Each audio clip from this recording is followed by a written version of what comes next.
আসসালামু আলাইকুম everyone, welcome back to my channel AJ mini kitchen. আজকে আমি একটা সহজ রেসিপি আপনাদের সাথে শেয়ার করব।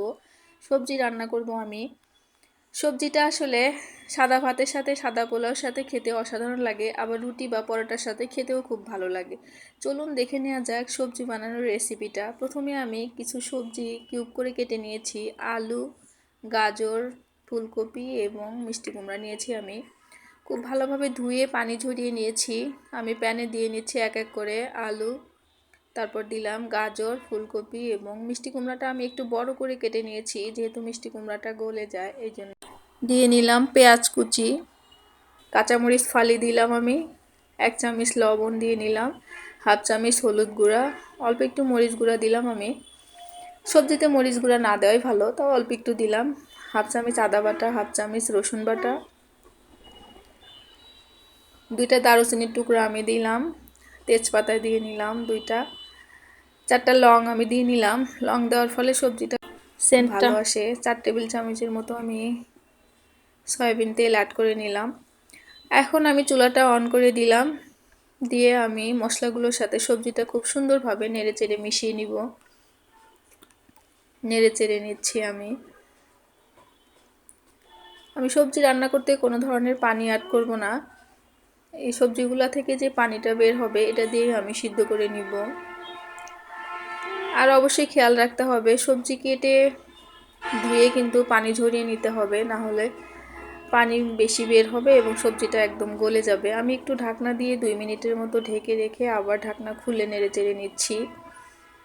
ভালোভাবে নেড়েচেড়ে দিচ্ছি আমি। আবার একটু ঢাকনা দিয়ে 1 মিনিট রেখে আমি আবার নেড়েচেড়ে দিচ্ছি। খুব বেশি সময় আমি ঢাকনা দিয়ে ঢেকে রাখবো না, তাহলে সবজিটার কালার চেঞ্জ হয়ে যাবে।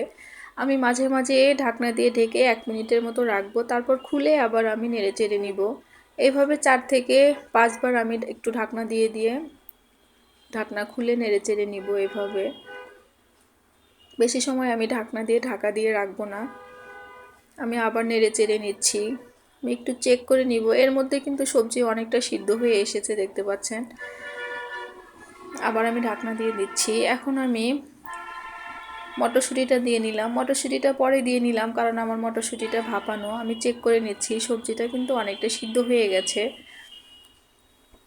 নেড়েচেড়ে নিচ্ছি আমি। এখন ধনেপাতা কেটে রেখেছিলাম সেটা অ্যাড করে নিলাম। নেড়েচেড়ে নিচ্ছি। আমার সবগুলো সবজি খুব ভালোভাবে সিদ্ধ হয়ে গেছে। আমি ঢাকনা দিয়ে ঢেকে এখন আমি বাগার দিব। অন্য একটা চুলাতে আমি প্যান বসিয়ে তেল দিয়ে নিলাম, তারপর দিলাম পেঁয়াজ কুচি, শুকনো মরিচ দিলাম আমি 3টা। অনবরত নেড়েচেড়ে আমি পেঁয়াজটা গোল্ডেন কালার আসা পর্যন্ত ভাজবো। এখন আমি দিয়ে নিলাম 5 ফোড়ন। 5 ফোড়ন দেওয়ার পর আমি ভালোভাবে মিশিয়ে নিচ্ছি। এর মধ্যে আমার পেঁয়াজটা কালার চলে এসেছে, আমার হয়ে গেছে পেঁয়াজ।